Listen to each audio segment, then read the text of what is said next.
Bulletproof data is key.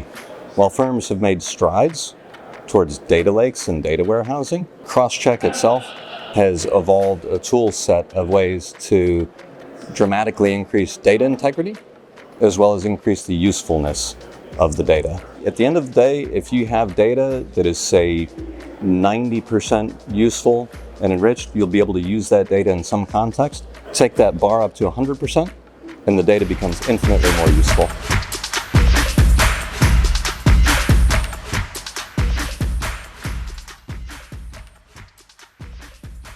How did BornTec become what it is today? We started the company in 2002, initially in a partnership with Rosenthal Collins. The focus of the business was around managed services, managed co-location.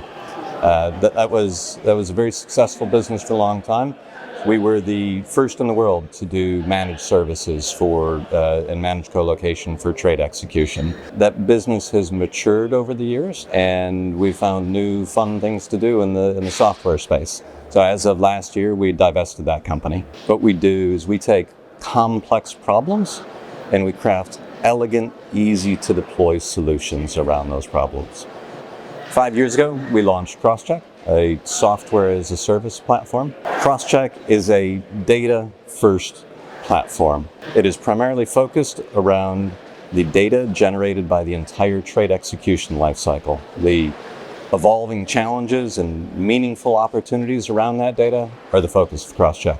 What are the biggest challenges that your customers encounter? Aside from potential changes in regulatory capital, resource constraints, as well as operational complexity is two of the biggest challenges.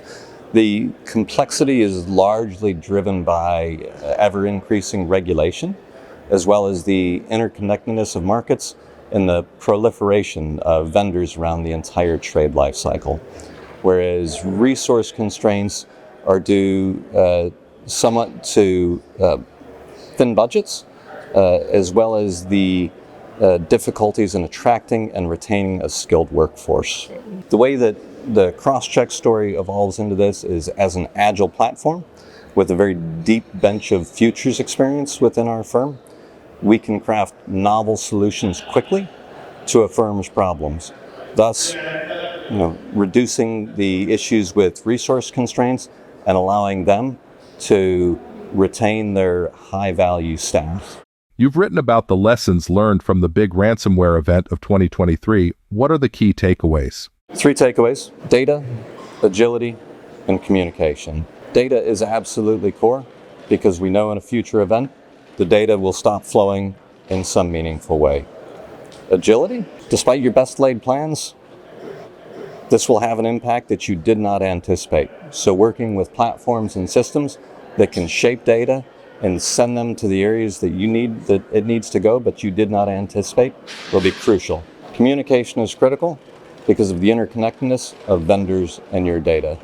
Keeping open lines of communication between all parties will help you be more agile to get that data to where it needs to go. It all comes down to a renewed focus on operational resilience. What is your point of view on AI in our industry? From a broad stroke perspective, I think we will see vast changes in resource allocation. I'm not an AI doomer. I do see a lot of positive outcomes from this evolution. From a futures point of view, I do think that there will be aspects of the business that will evolve and change. However, we see that as happening in the context of the human in the loop. The bots will not take over. Foundationally, if you want to leverage AI, you need great data. Looking at data as foundational will be crucial to your business going forward.